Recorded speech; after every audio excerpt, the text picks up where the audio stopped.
help, I thought I could ride this horse, but I can't get down. I'm stuck on the top of this horse. It's a terrible business. And then once Danny's on, and Sharon's left, then you get into the Cheryl years, which are great. Everyone remembers where they were when Cheryl did her first solo single and performed it on the X Factor, and she told everyone she was singing live, and that is honestly such a good bit. That's a really funny bit. And then obviously the next year she had the malaria scare, and she did quite... Yeah, but this is also a great moment because Nate had to go for a piss and then came back in on Cheryl Cole's malaria scare. So we were saying how when Cheryl Cole joined the X Factor, she did something like crazy every series. The first series she won with Alexandra Burke. She gets Beyonce to sing with Alexandra Burke, which is like still like a peak British talent show moment. Nobody can believe it happened. Louis Walsh is fuming because he's got JLS to sing with, I don't know, Westlife or something. And they were like, how could that not have won? We've got 9 stools on the stage. They all stood up off their stools. And then the next series, Cheryl does her first solo single, Fight for This Love. It's at number 1 for like 5 weeks. She does a live performance of it on the show with like hundreds of backing dancers. It is a really good performance. She then, for the rest of her career, faces questions that she's not actually singing live, which she probably isn't. Then the next series, she gets malaria on a holiday in Tanzania. And Cheryl Cole leading a very sort of heart of darkness existence in the mid-2000s. She does quite an emotional chat about it with Piers Morgan when he did like his Piers Morgan Life Stories series. And I just remember her just being like, I just remember laying in the hospital bed thinking, if this is my last moment, please just take us now. I just want this to be over. Please just kill us. She's still alive very much so. Yeah. She's absolutely fine. And then I'm going to meet Joe McElderry in heaven. He won't be able to go on without us. It was so sweet to meet that nice little boy who didn't know he was gay until I told him that he was. But I said, don't be gay on TV because you'll get absolutely battered for shit, all right? Just like I battered that lass in that nightclub. Don't talk about that, though, all right? What's funny is they make anti-malarial drugs you can just take, to prevent malaria. The problem is that they tend to make you slightly more prone to sunburn, which is the last thing a Brit on holiday in Tanzania needs. So. Yeah. And she said when she got malaria, she'd been out drinking the night before. So when she was at the X Factor auditions not feeling very well, she thought she was just hungover. And someone pointed out to her that if she was drinking vodka, if she drunk gin and tonics instead, she might have been okay because the quinine in the tonic water would have... It does something, maybe does something. Yeah. And then obviously Cheryl and Simon go over to America to do the X Factor USA. And this is when they can't understand what Cheryl Cole is saying, right? Cheryl Cole, what an interesting attempt to try and break America. And they really thought it might work because Cheryl has done a few singles with will.i.am, which she'd always talk about. Just, he's my close personal friend, will.i.am. And he just heard my vocals and just thought, you should make a record. And so I did. Mm-hmm. And they thought that would be her big break into America if she became a judge on this show. Nobody could understand what she was saying. And she also decided to turn up with her hair 3 times the size of her head.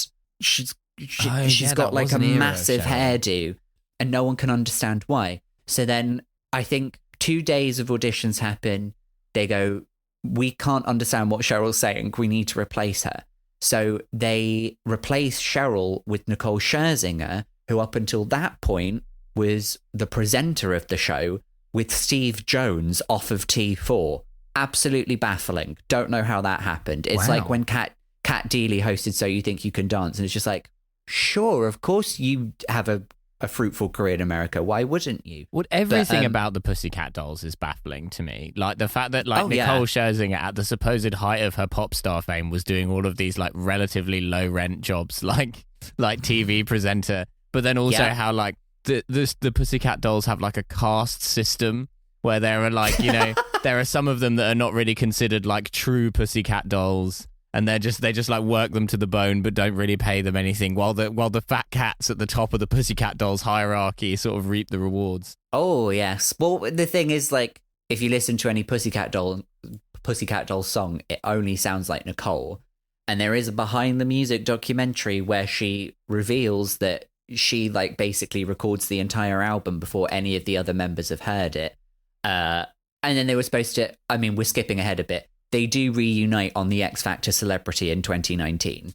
So we'll put a bit in that. We'll come back to that. There. Bit of fan service there. Yeah. Did you come across the X Factor USA at all, Nate? Was this? Yeah, a little bit here and there, but it was. I mean, it was something that definitely was on TV. I didn't really watch reality TV so much, and when you think about the time when it was made, I'm looking at it to see like when the American thing started, but I want to say it was later. I want to say it was probably 2011, I think, 2010, 2011, thereabouts. And so at that point, I definitely wasn't. I just, some things from, pop culture and references, and obviously the clips that get made into animated GIFs that people use as reactions on social media. I did see a lot of those.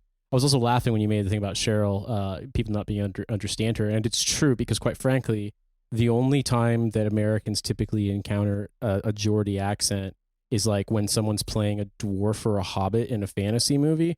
And so it's just not really a thing we're accustomed to. I tell you what, I love Alviederzane Pet. Have you been checking that out on BBC America? I also love the music of Chris Rea.